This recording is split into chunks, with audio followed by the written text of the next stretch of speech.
Bom dia, jovens. Aqui, professor Carlos Wagner, para fazer um vídeo sobre a nossa última aula. Nós estávamos resolvendo a questão de determinar domínio, imagem e gráfico dessa função G, que nós denominamos G. Então, se nós fôssemos aqui descrever os pontos da função G, os pontos da função G são pontos do R2, significa que a primeira coordenada é um número real e a segunda coordenada também é um número real. Então, se eu tentasse, por exemplo, para você esboçar o gráfico, você vai atribuindo valores a x e encontrando os valores de y correspondente, né? Para cada x só pode ter um único y, tá certo? Muito bem. Se eu tentasse colocar x igual a zero aqui, substituir o x por zero na formulinha que determina a função, eu teria 0 ao quadrado menos 9, menos 9. Raiz quadrada de menos 9, aí não tem resposta em R, né? Porque o y tem que ser um número real também, tá certo? Não encontra resposta em R, então significa que zero não pertence ao domínio da função, tá bom? Zero não pode entrar aqui no lugar do x. Assim como outros valores também, infinitos valores, né? Por exemplo, 1.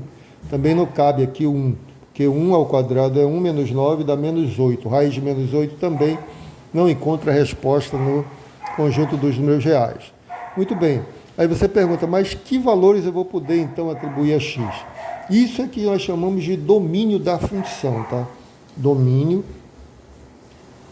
da função G, domínio de G. Vou colocar assim, domínio de G, tá bom? E para você determinar o domínio de G, você vai fazer valer a expressão que está aqui. Você sabe que a raiz quadrada no conjunto dos números reais só existe se o radicando for um número positivo ou zero, ou seja, maior ou igual que zero na linguagem matemática, não é? Então, para determinar o domínio, eu vou ter que resolver essa inequação aqui. X quadrado menos 9 tem que ser maior ou igual que zero. Até o zero ele admite, né? Porque raiz quadrada de zero é zero, tá bom? Então, por isso, eu tenho igual aqui. Perfeito? Então, resolver essa inequação é uma coisa que você aprendeu lá nos níveis básicos, né? Mas nós vamos recordar aqui. Existem várias maneiras, né? Para você resolver uma inequação quadrática. Uma das quais é você lembrar que o gráfico de uma função quadrática é uma parábola, não é? E essa parábola, em geral, ela tem duas raízes, que são os zeros da função. Então, aqui você teria uma parábola, que ela, vou fazer aqui desse lado, uma parábola com concavidade voltada para cima, não é?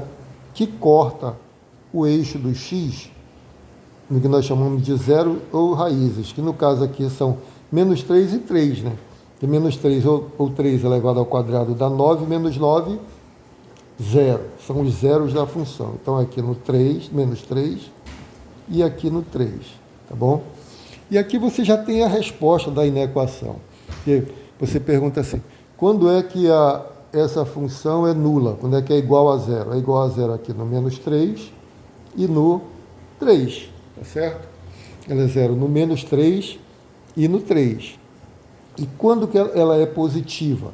A outra possibilidade aqui é que ela seja positiva. Quando é que ela é maior que zero? Ela é maior que zero aqui, ó, nesse pedacinho. Quando você rebate para cá, você obtém esses números, tá certo? E ela é maior que zero aqui também nesse ramo, maior que zero. Quando você rebate para o domínio, você vai ter os números menores que menos 3, e aqui maiores que 3, tá certo? Aqui você já tem a resposta para o seu problema, né?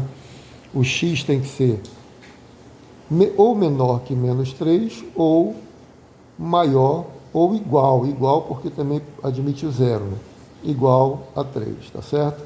Então, de uma forma completa, você colocaria, esse é o conjunto domínio, é o conjunto de todos os números reais, que são menores ou iguais que menos 3, ou maiores ou iguais que 3. Representado graficamente está aqui, menores ou iguais que menos 3, ou maiores ou iguais que 3. Então, aqui nós já determinamos o domínio da função G, tá bom? Que pode ser escrito de outra forma assim também. todos os números menores que menos 3, em linguagem de intervalo menores ou iguais, né? Por isso colchete aqui, união com todos os números maiores ou iguais que 3, tá certo? Então, você pode, aí a seu gosto, você pode escrever a resposta assim ou assim, tanto faz, tá bom? Aqui você escolhe, né? Como você também escolhe como resolver essa equação. Eu vou resolver de outro jeito, só para você lembrar daquilo que você aprendeu lá no ensino básico, né?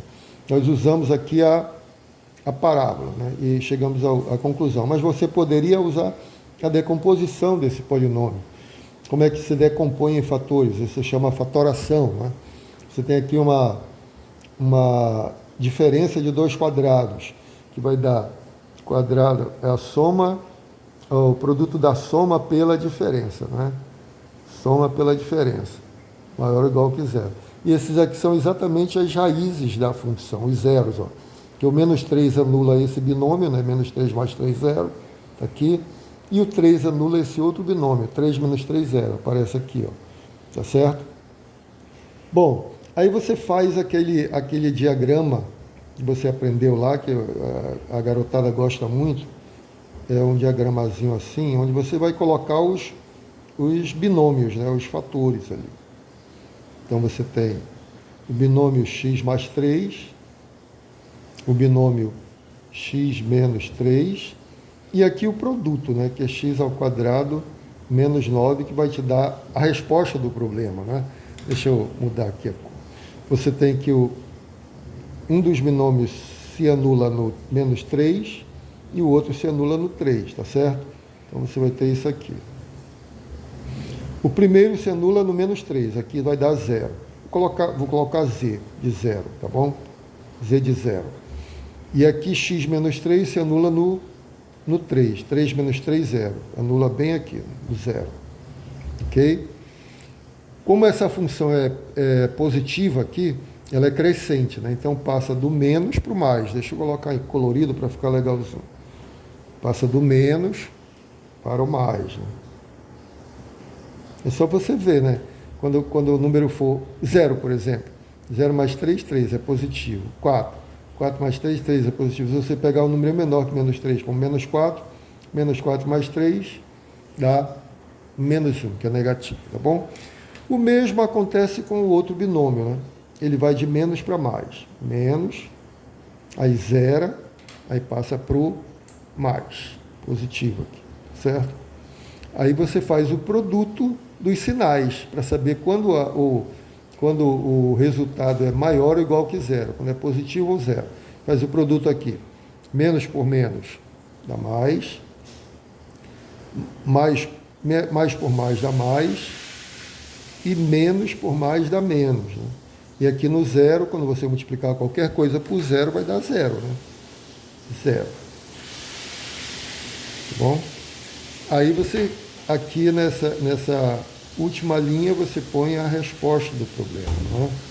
Qual é a resposta? Bom, eu quero saber quando esse polinômio ou é positivo ou é zero. Ele é zero aqui nesse ponto, ele se anula aqui nesse ponto, é positivo daqui para frente, e é positivo daqui para trás, positivo daqui para trás.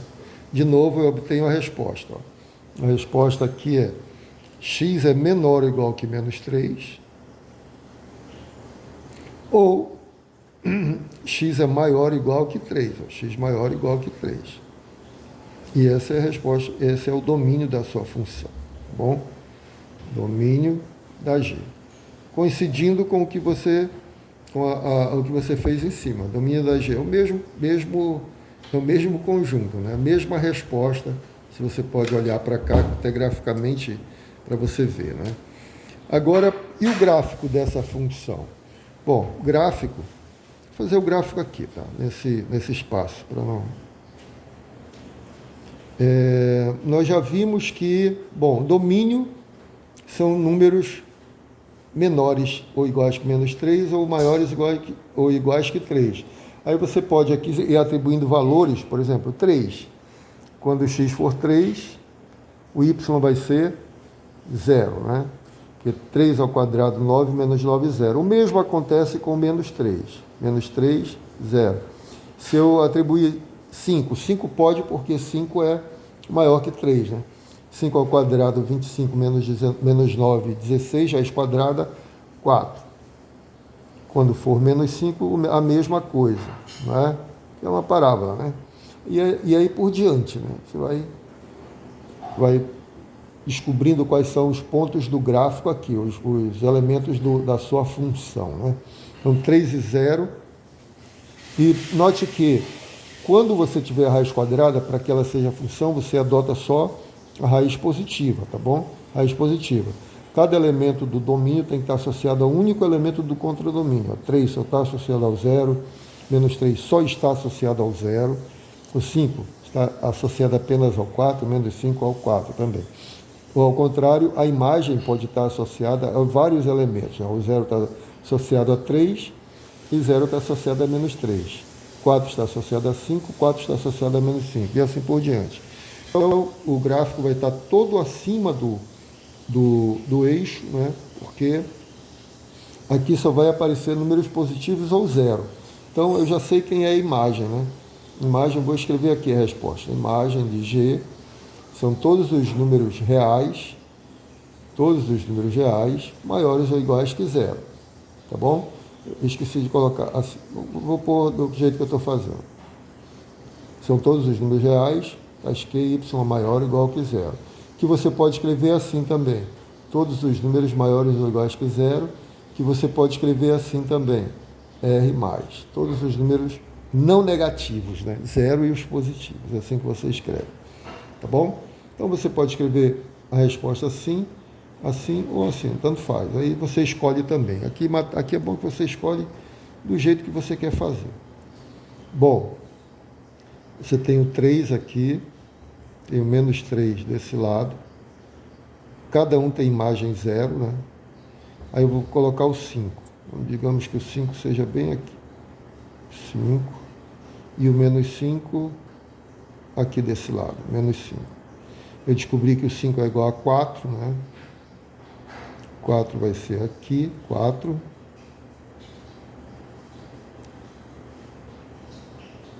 Cinco vai no 4 e o menos 5 também vai no 4. Então, na verdade, vai dar uma... Se você for fazer os outros pontos, você vai ter uma curva mais ou menos assim para esse lado e uma curva mais ou menos assim para o outro. Vai ser bem igual, né? Porque todos os valores aqui vão ter o mesmo imagem. Menos 5, 5, 3, 3 e os outros todos. 4, aqui 4 vai no... Onde é que vai o 4? 4, 16 menos 9, 7, raiz de 7, né? Raiz de 7 é 2,6. Mais ou menos o 4 aqui vai indo 2,6, que é bem aqui, tá bom? 4, aí se você quiser ser mais meticuloso, põe outros pontos aí. Mas o gráfico é esse aqui, esse é o gráfico da função, tá bom? Bom, espero que tenham gostado, espero que tenham entendido, e logo mais eu volto com outro vídeo. Um grande abraço, fiquem com Deus, até lá.